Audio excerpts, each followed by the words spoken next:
The views and opinions of this broadcast do not reflect the views and opinions of Armed Media, New Productions, and its affiliates. Enjoy the show.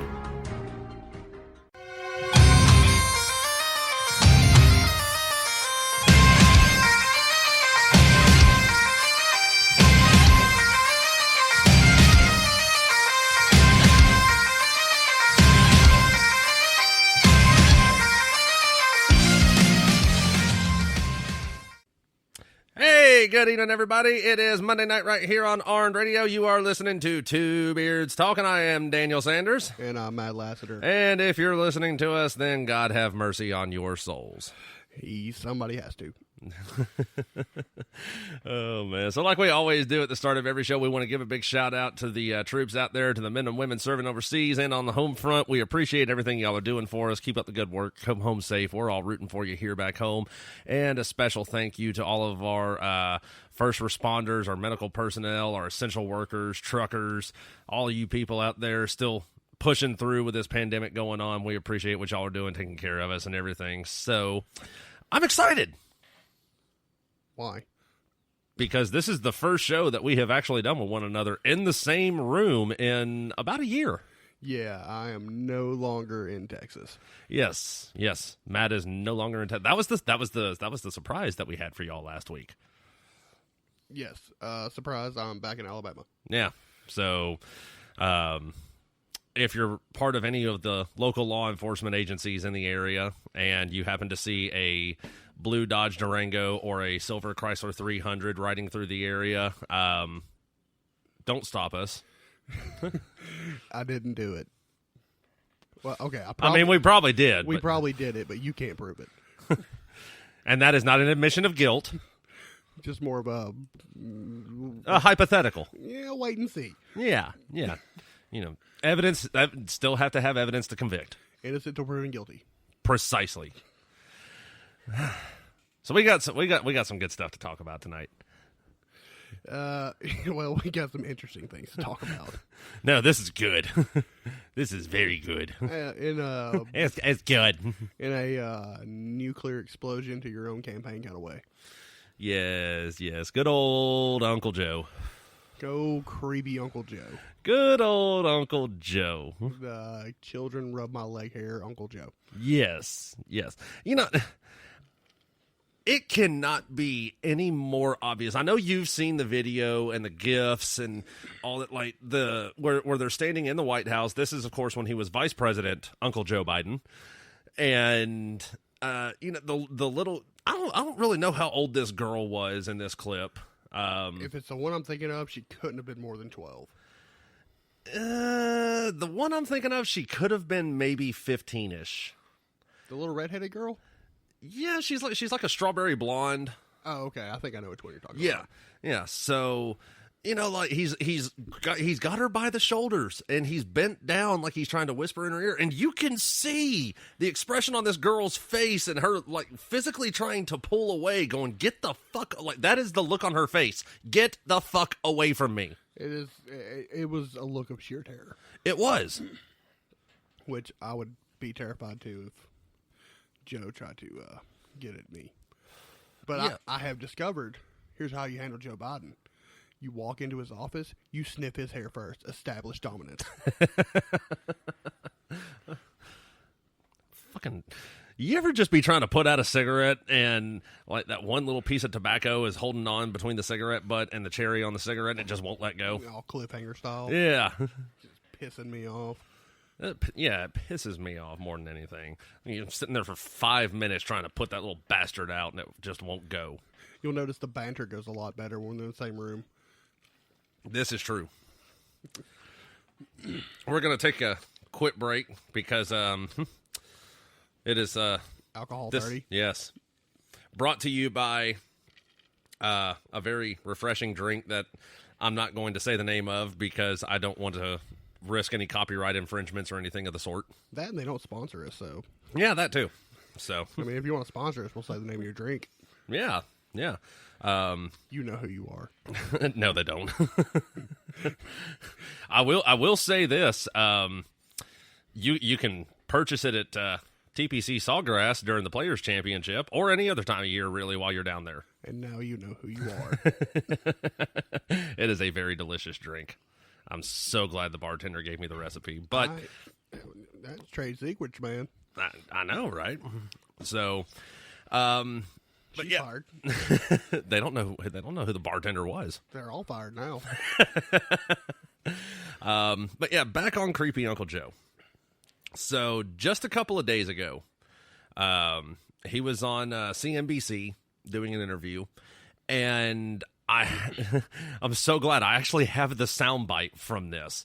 I'm going to play this soundbite. I want y'all to hear this, and then we're going to give our commentary on it. I'm prepared to say that I have a record of over 40 years and that I'm going to beat Joe Biden. All right, so you heard it here, folks. It's official. Joe Biden is going to beat Joe Biden. You heard it straight from his mouth. I got nothing. Normally I have some kind of witty, asshole-ish troll thing to say, but man, just fuck that guy. He's just so fucking stupid. Joe Biden is going to beat Joe Biden.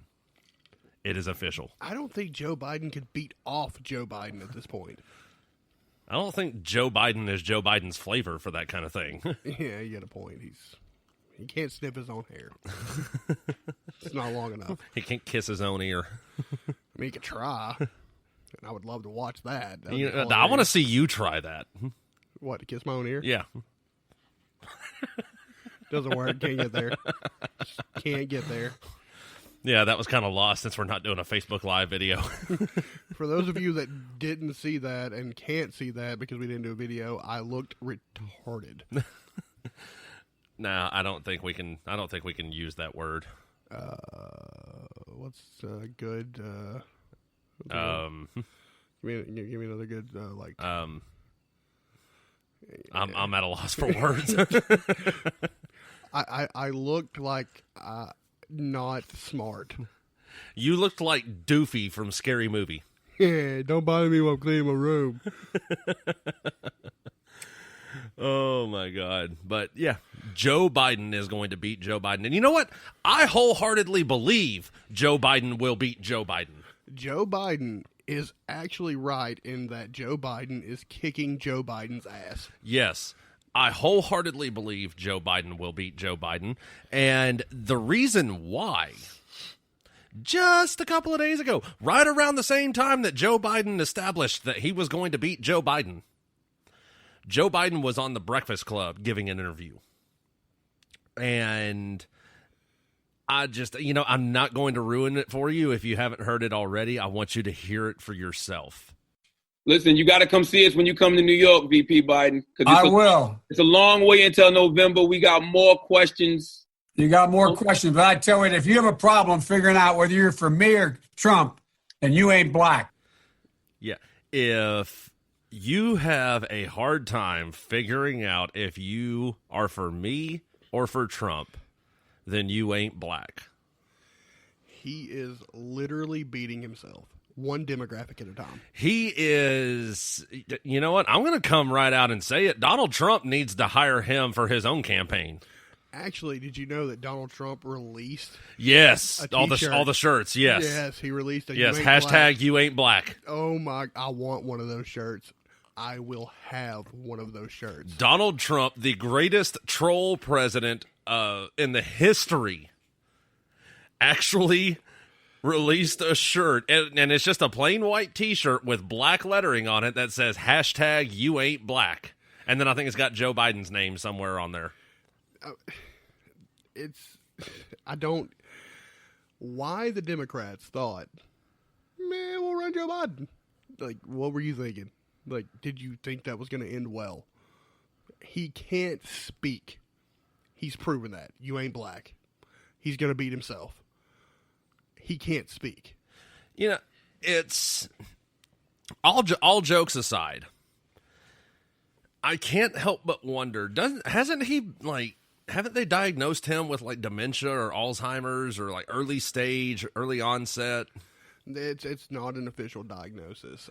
People have speculated, but they wouldn't come out and say that. I'm pretty sure that speculation is getting more and more closer towards an actual medical diagnosis. I'm just going to go ahead and throw this out here. I may have said it already. I'm pretty sure that the Democrats are just conceding 2020. They are going to say, okay, you know what? We got good they had good candidates. They could have ran Tulsi Gabbard. They could have ran Klobuchar. They could have ran Andrew fucking Yang, for that matter. Hell, they could have ran fucking Bernie Sanders. Well, Bernie Sanders would have got smashed in a fucking general election. I honestly believe, going back to the last election, Donald Trump was the presumptive Republican nominee, and it was coming down to between Sanders and Clinton. I honestly believe, I still think Trump would have won the election, but I honestly believe Sanders would have had a better chance of winning the election than Clinton did.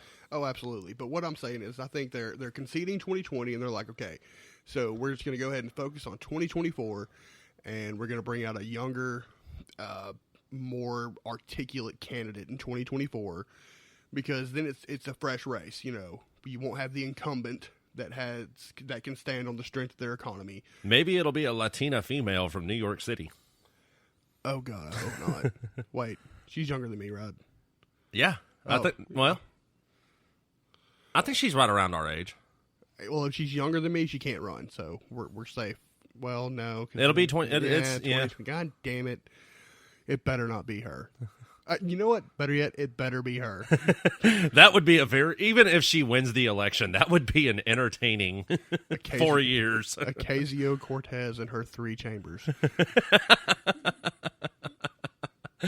Oh my God! I think that in and of itself, right there, should bar her from ever being able to run for the presidency. If you're in government and you don't know what the chambers of government are, and you don't know how government works, what are you doing? Go back to bartending. I'm hoping she was better at that. Or did the Scotch whisper a microaggression to her? Well, from what I hear, I mean, she was an all right dancer. I saw the video. I wasn't impressed. I said all right. I didn't say good. She ain't no J-Lo. Yeah, no. And yes, that was a double negative. I've been drinking. We have been drinking, and we are also in Alabama. Double negatives exist here. Double negatives are encouraged here. Now, I can't tell you the number of times my teacher would say, ain't a word. It's in the dictionary now, bitch. Well, even before it was in the dictionary, just the fact that the teacher's going, ain't a word. But you literally just used it in a sentence twice. Emphasis? I actually, one time, pulled off the rare triple negative. I don't remember the actual sentence, but it was fantastic. Because as we know, a double negative makes it the affirmative. Right. But a triple negative makes it negative again. So, fucking checkmate, bitch. Try and give us an example. I can't think of the conversation. I wish I could remember it because it was masterful. And even our English teacher was like, I got fucking nothing. Like, she couldn't say anything to me because technically it wasn't grammatically incorrect. It wasn't Miss Tyree, was it? She was a history teacher. No, yeah, that's right. It was Miss Moore. Miss Moore, yeah. No, she couldn't say anything because technically a triple negative wouldn't be grammatically incorrect. I was saying something negative. I did make it positive for a second, but then turned it around and made it negative again, so I win this round. Couldn't, never, didn't do it. Something along those lines. It was basically a stroke of a sentence. Like, the left side of my body got weak. I don't know. You smelled burnt toast. Don't get me on that story. Oh my God, don't get me on that story. I'm curious of this story. I don't know this story. It happened like 3 days ago. So I'm going to the bathroom, as all good stories start. Oh, and that's how Elvis went. Funny you say that. So I'm sitting here scrolling Facebook, because that's what you do when you're going to the bathroom. Yeah, nobody fucking reads a magazine anymore. Unbeknownst to me, Jesse has started cooking. And our stove is kind of crappy. So I start smelling burnt toast, and I'm like, what the fuck? I'm having a stroke right now. On the toilet. I was like, I'm going the way Elvis went. I'm just curious. While you smelled the burnt toast, did your mind psych you into like your left side going numb and everything? Kind of like the phantom pain kind of thing where. No, it wasn't anything serious like that. I just kept I was like, oh God, I fucking smell burnt toast. Why do I smell burnt? I'm fucking having a stroke. Fucking DEFCON 5 here. Holy shit, I'm gonna die. The point is, I didn't die. I come out of the bathroom and I was like, babe, don't you ever start cooking while I'm using the bathroom again. I almost gave myself a stroke thinking I was having a fucking stroke.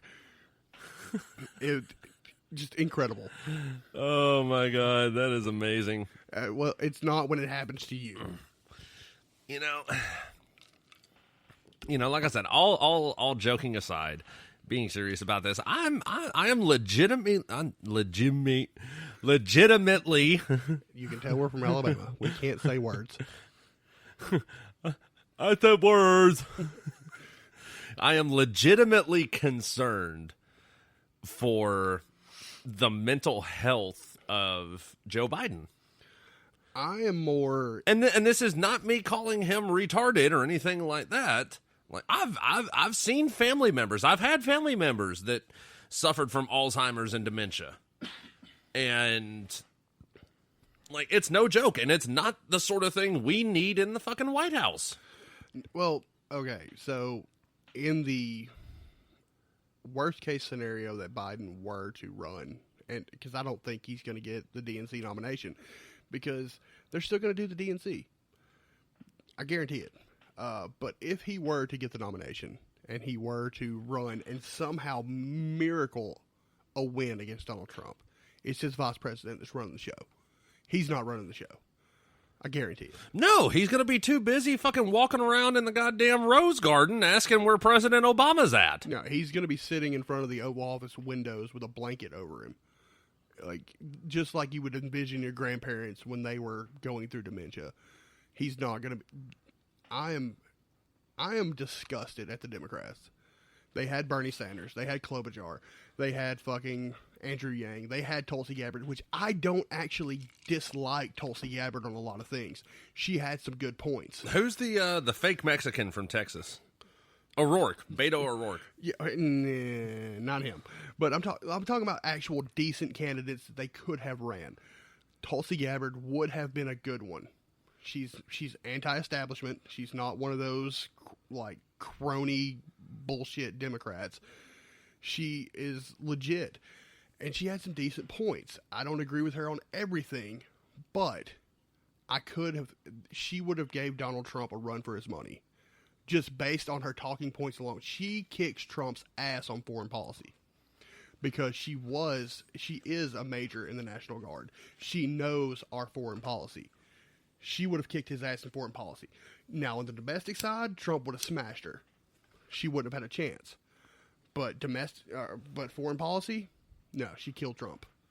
And that would have been a good race. That would have been interesting. And it would have been one of those times where I was like, if Trump loses, not that big a deal. See, that's why I still believe wholeheartedly.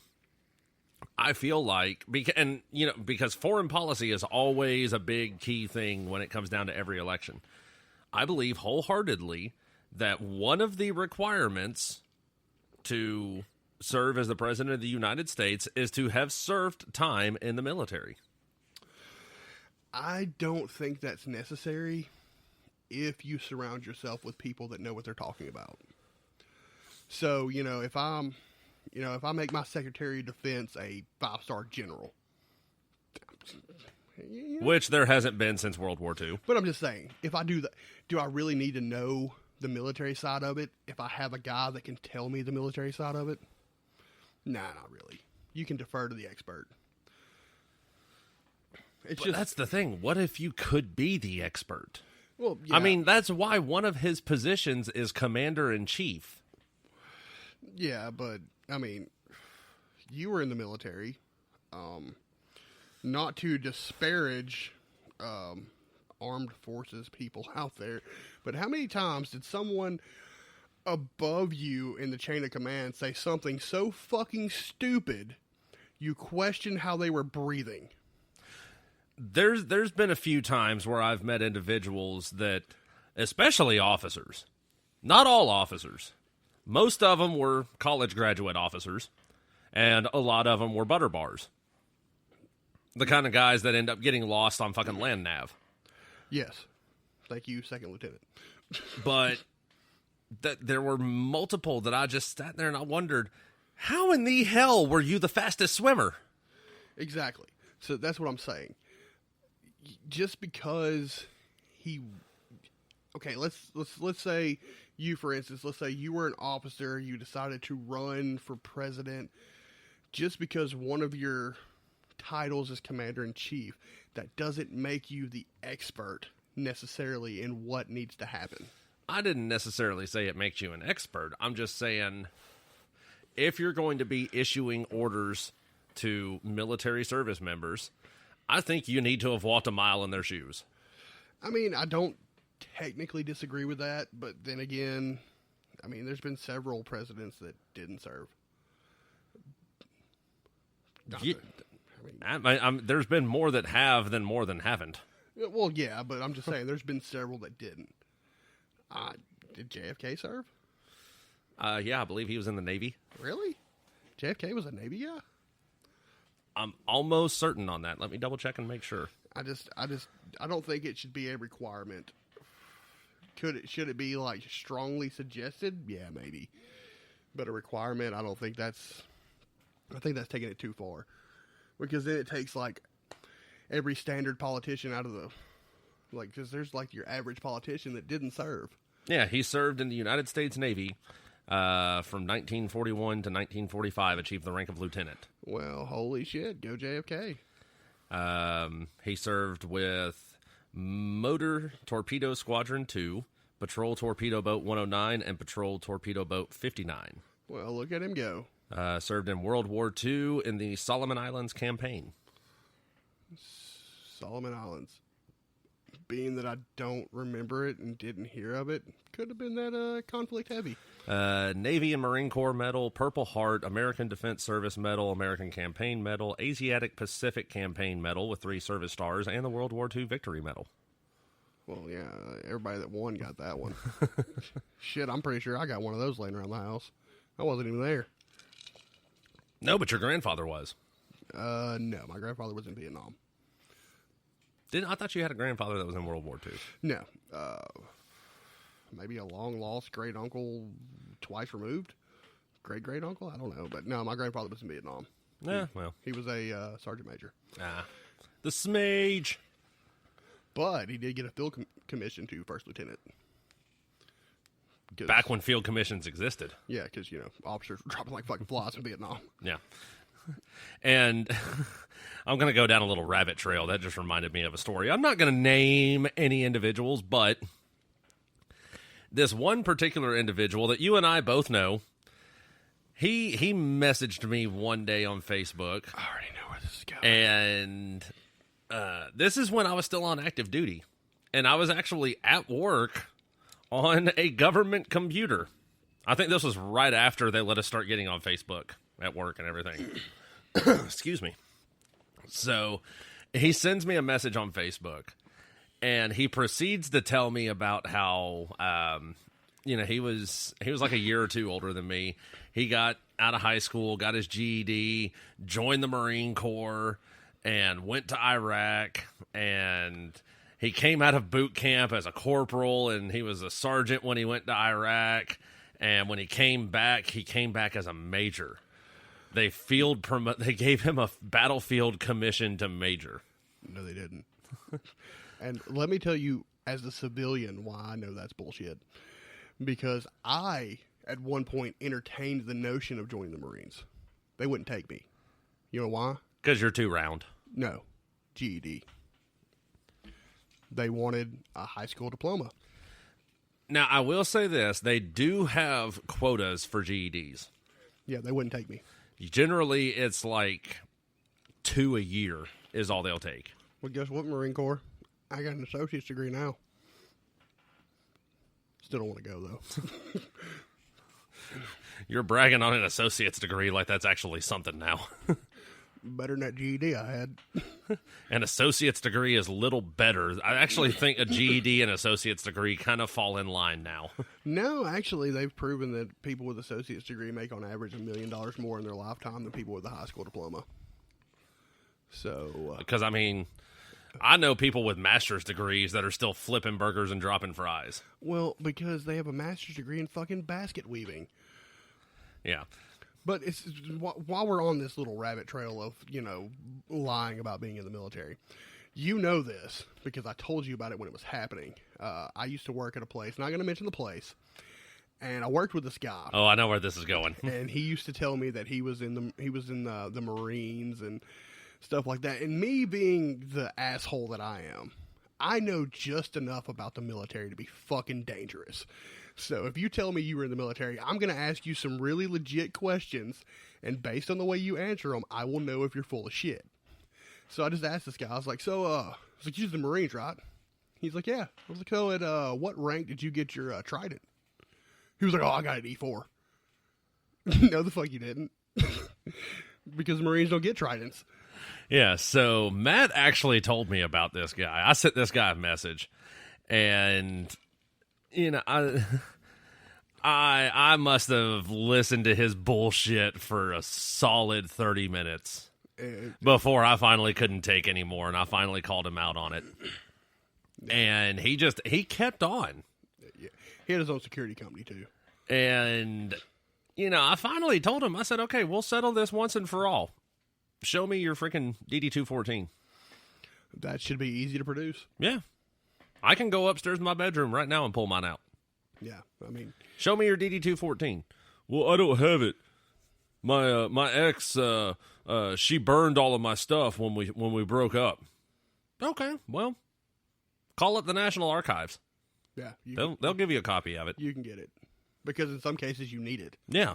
Like if you put down that you're prior military at a job, sometimes they want to see it. Yeah. They want proof. But he just kept going on and on and on that Marines, once they reach the rank of E4, they rate to wear the SEAL Trident. Which is not true. First and foremost, even if you're attached to a fucking SEAL unit, unless you went through fucking BUDS, you don't rate to wear that fucking trident. Not even close. So let that be a lesson to any civilian listening. If you're going to try stolen valor, for the love of God, at least know somewhat about what the fuck you're talking about. Yeah, and pick some off-the-wall fucking MOS that nobody's going to give a shit about, like water purification specialist. Yeah, be a water dog or something. Come on. Don't be like, oh yeah, I was 31 fucking Bravo. I can check that shit real easy. Yeah, fucking excuse me. Yeah. Claim you're a fucking water purification specialist, and you know what? I might even fucking believe you. Yeah. Because hell, fucking water. But here's the thing: when you say it, you got to say it with this kind of, I was, a water dog. I was water pure. Act like you're not proud of it. Yeah, you can't. I mean, not taking away anything from anyone that went through boot camp, survived fucking boot camp, because that's an ass fuck. That was loud. What the hell was that? I don't know. I may have died. But not to take anything away from anyone that made it through Marine Corps boot camp, because that is tough for some people. But you can't be excited about being a water dog. That's not something you get excited. Now, if you were kicking indoors and, just like laying pipe on motherfuckers, yeah, you're a bad son of a bitch. But could you pick a different phrase for that? I do what Matt Best says. He says big dick pipe layer. Oh my God, fucking Matt Best. He's a great American. He really is. Range 15 has got to be one of the best. If you are in the military, if you're one of the service members listening to this, if you have not watched Range 15, do it. Or if you're a civilian that has several friends in the military and can understand the jokes, do it. Yes. Because the jokes are great. Fucking keys in a Humvee. Yeah, keys in the Humvee, absolutely. And, not to mention, also, they actually had some pretty big A-list fucking actors in that movie. Yeah, they did. William Shatner. Yeah. Sean Astin. Yep, both. Freaking Danny Trejo. Danny Trejo was in there. Randy Couture was in Randy there. Couture. Zombie Couture. Zombie Couture. That was even better. Martin Kleba. The midget. Yeah. Or dwarf. Or little person. Whatever the fuck is the fucking PC. Whatever we're calling them these days. Half a dude. Half pint. Who was the guy that played Ross Vanden? It was his name Vandenkamp? I can't remember his. Marcus Luttrell. Yeah, Marcus Luttrell was in it. Well, of course, Marcus fucking Luttrell was in it. Goddamn. And spoiler alert. I fucking love this.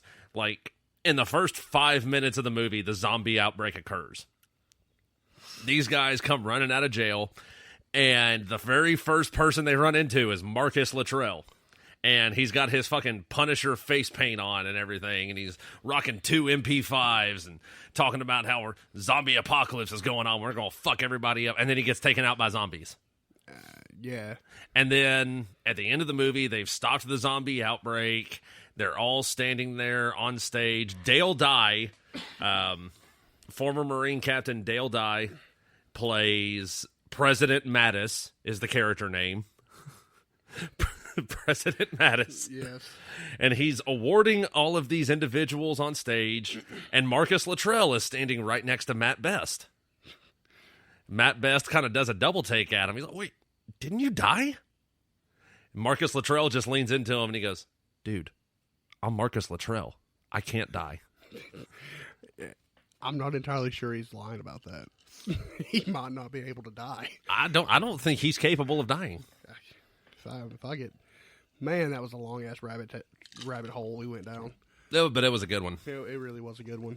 I mean, that's one of the things I love about doing this show is I'll talk about whatever the fuck I want to talk about. Kiss my ass. Yeah. Oh. And you had mentioned something earlier, the SJWs. Oh yeah. Well, what I was saying is funny how they disappeared when the pandemic showed up. Like, where's all the SJW issues at? Where's all the people crying about microaggressions and being offended for somebody else? That was the theory I had, was that millennials were so bored. Because think about it. If you were 18 in the 40s, you were in World War II. Right. Okay, if you were 18 in the early 1900s, you were in World War I. If you were 18 in the 60s, you were in fucking Vietnam. Okay, and what was that? The 50s was Korea. Yeah. I mean, so every generation has had that cause, that call to arms, like, hey, we've got this thing we've got to go do. From 70... Around about 75, I think, was the fall of Saigon. 75, 77, somewhere around in there. Pretty much after the fall of Saigon, up until Desert Storm. I mean, yeah, we had Grenada, and, Grenada was a fucking 3-day vacation for the most part. Desert Storm. I mean, it was lasted a week? Something like that. Bosnia. Yeah. That was just an intense staring match. Pretty much, yeah. So our generation, in the generation a little bit before us, they haven't had that. They didn't have that great evil they had to go fight. Yes and no. So they had to manufacture it. Because I know you remember, because I know I remember, the morning of September 11th, 2001. Yeah, well, okay. Well, but what I'm saying is... Well, no, the point that I'm getting at, the point that I'm making is you remember where you were. Yeah. I remember where I was. Yeah. We were going to ag class. No, I was in health class.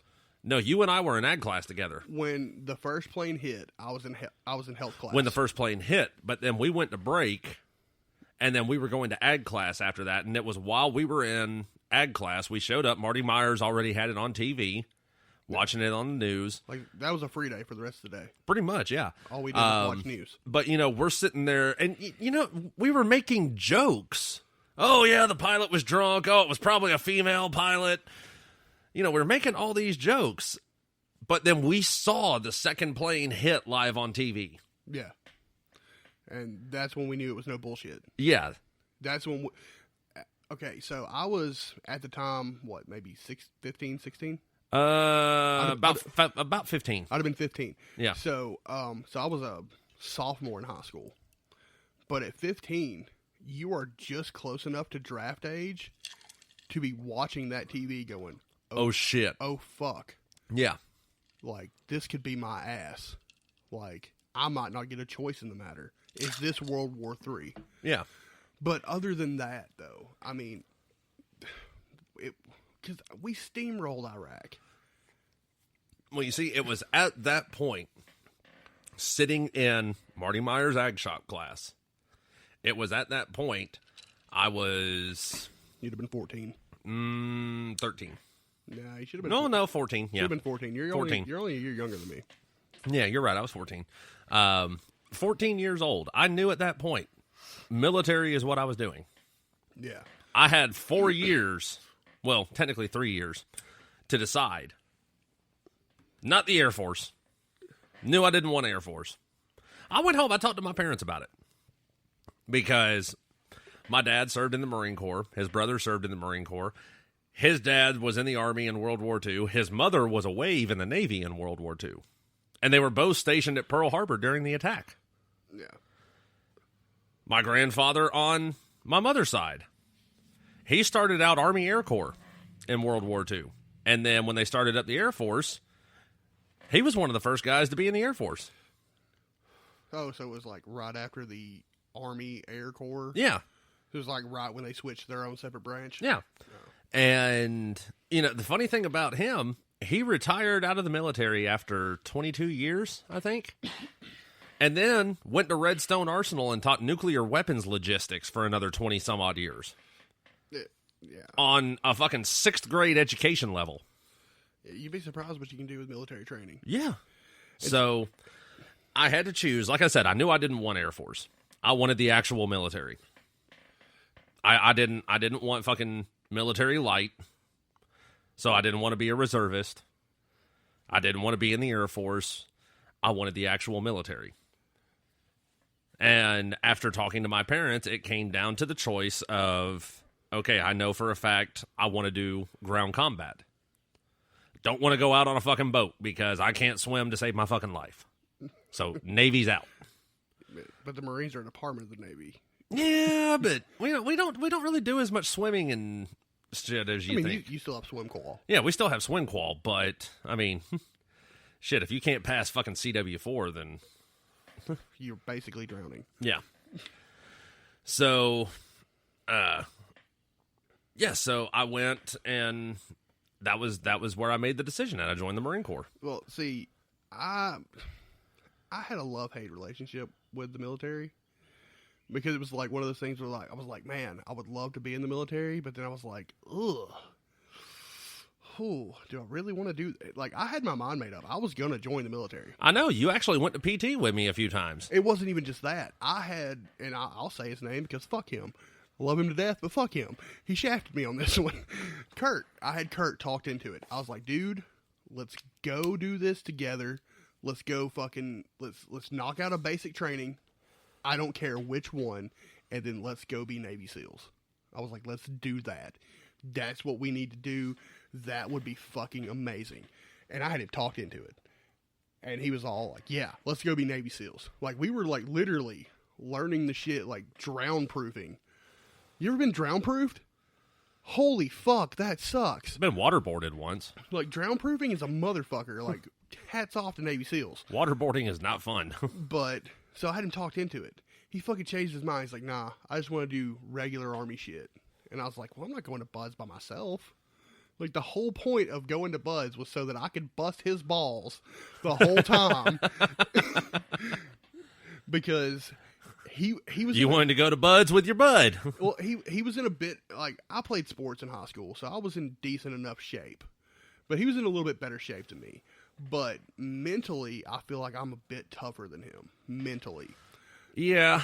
And so the people that make it through Bud's, they're not those jacked fucking, I can run for 84 miles and do 3,000 push-ups. No, it's the mentally tough people that make it through Bud's. Yeah, being physically fit helps, but if your brain's weak, your body's going to break down too. Well, I mean, that can be said of any physical training regimen for the military, especially in boot camp. Marine Corps, we say it's, 90% mental, 10% physical. But yeah, when he backed out on me, I was like, well, fuck. Maybe I'll give the Marines a chance. But getting back on the main trail there, the social justice thing. Just recently, the salon shop owner in Dallas that was jailed. I've seen people, not going to mention their skin color, but they're definitely siding with the judge on this.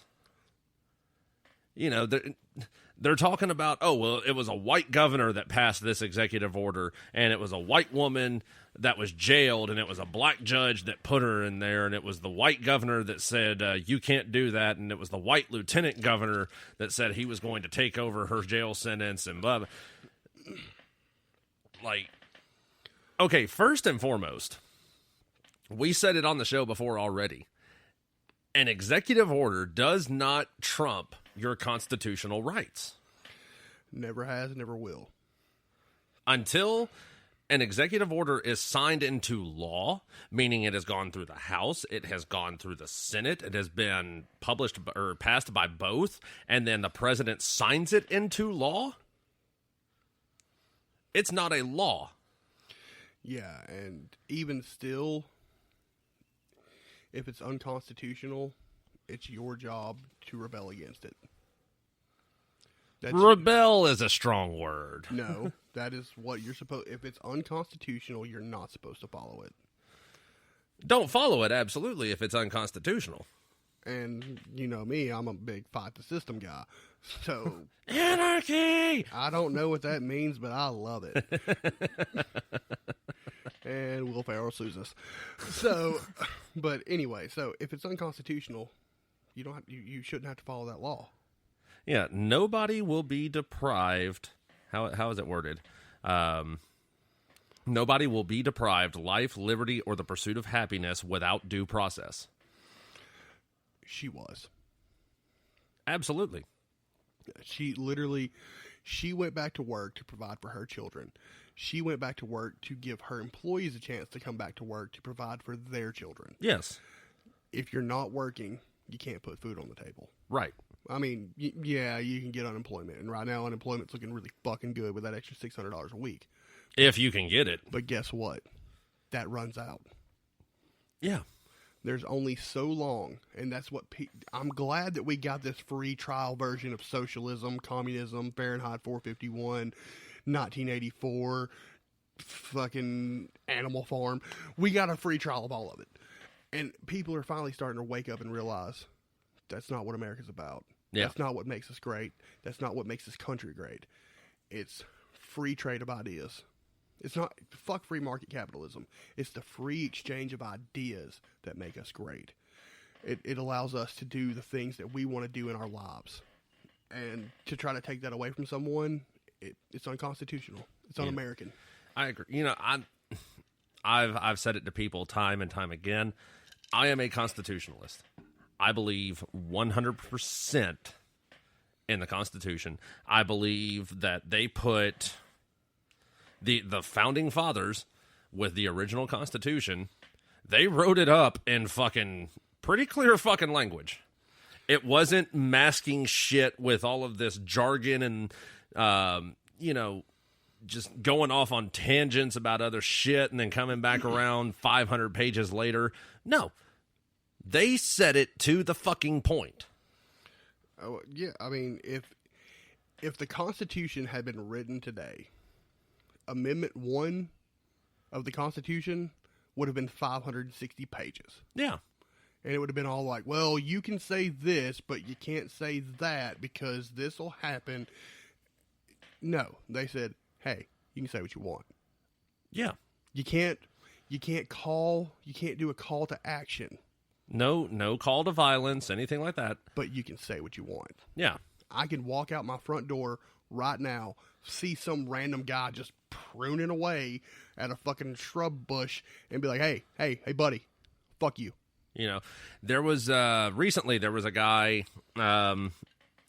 Florida man strikes again. Florida man for the win. He's driving down the road in his pickup truck, and on the back window of his truck, he has a sticker that says, "I eat ass." Freedom of speech. He was arrested. Why? A fucking cop saw it and didn't like it and fucking arrested him. So they sent him to the one place that's guaranteeing he's going to eat ass? They didn't think that through, did they? Now, I will say, according to the article that I read, he was not in jail very long. He was released. But his fucking rights were violated. Yeah. There's yet to be a time that I've been pulled over by the cops that my rights weren't violated. Now, granted, I wasn't thrown to the ground and shot like most people that run in with cops. But, I mean, anytime they pull you over and they're like, we want to search your vehicle, and you say no, they get really pissed off about that. Well, they get pissed off about it, but, you know, there's a way to go about it. I saw this guy, and he videoed himself driving up to a checkpoint. Now, what he did, he put his driver's license, his registration, and his proof of insurance inside of a Ziploc bag, along with a note, and then he hung it outside of his window, taped it to the outside of his window, and rolled his window up. And when he got up to the checkpoint, the cops pulled the bag off, opened it up, checked his license, registration, insurance, and read the note. And the note said something to the effect of, I do not submit to any unlawful search and seizure of my vehicle. I do not submit to any kind of search and seizure of any kind. You have my proper documentation showing that my vehicle is licensed and registered and insured. And if you have any further questions, here is my attorney's phone number. And that's as far as any conversation with a cop should go. Yeah. And there was no conversation. They looked everything and put everything back in the bag and taped it back to his window and waved him through. That's the beauty of knowing the law and knowing what you can and can't do. A lot of people don't know that you don't have to talk to cops. They can't make you. They can say, hey, we want to talk to you. Am I being detained? Hey, we want to talk to you. Am I being detained? That's all you got to say. If they say yes, then ask them why you're being detained. Because if they have no reason, then you can't be detained. That's all you got to do. Know the law. Yeah. Now, I will expound on that. I'm not saying just 100% submission. But, like, for example, my truck broke down one time a few years ago in the middle of the street. I managed to get it pulled into the median and was waiting on a tow truck to show up when City PD showed up and offered some help. And while I was standing there, it was cold out, had my jacket on, had my gun on, concealed. And the officer just so happened to see my holster sticking out from the bottom of my jacket, and he asked me if I was carrying a firearm. Yes, sir, I am. Oh, okay. Do you have a concealed carry permit? Yes, sir, I do. And then there was this awkward pause between us. And I finally looked at him and I said, do you need to see it? Well, yeah, I kind of do. Why? Well, the law says you have to have a license to carry concealed, so I have to make sure you have a valid license to do so. Okay. But see, I take issue even with that. The Constitution is my license to carry. It says in the Constitution I can have a gun. Mm-hmm. I shouldn't have to buy a license that says now that I can carry that gun. Well, in the state of Alabama, you don't have to have a license to carry the gun. You just have to have a license to carry the gun concealed. For the most part, I don't even really carry concealed. I got it so that way I could carry it on my person loaded inside my vehicle. Yeah, but that is what I take issue with. But see, that's the thing, though. If I buy a gun, you should reasonably expect that I'm going to carry that gun. One would think. I should not have to purchase a license. Liberties and freedoms should not be paid for. I should not have to buy those from you. I agree. You can't sell me my freedom. That's bullshit. The Constitution says I can carry it. Fuck you. I should be able to carry it. Yeah. Now, really and truly, the way I handled it was easier. It was non-confrontational. I could have been a dick and said, well, I mean, you have no reason to suspect that I'm doing anything illegal, so if absolutely necessary, you have a computer where you can check to see if I have a license. So take your happy ass back to your car and go check. I mean, I wouldn't have been as confrontational, but I would have made him ask me for the license. I wouldn't have offered, do you need to see it? I would have literally stared that motherfucker in the face until he asked me to see it. And then I'd have been like, sure, no problem. And I'd have produced the document. Yeah. Now, like when I'm driving down the road, for example, if I get pulled over for any reason, one of the first things that I will do is, especially if I have a gun and it's loaded, I'll roll the window down and I'll stick my hands out of the car. I don't do that. I just keep my hands on the wheel. I'll stick my hands out of the car because then the officer in most cases will stop behind the vehicle and will ask why I have my hands out of the vehicle, because I have a loaded gun in the car. So then he will approach a little bit more cautiously, and then he'll ask, okay, where is it? Well, it's either going to be in the holster on my hip or it's going to be sitting in the little pocket on my door.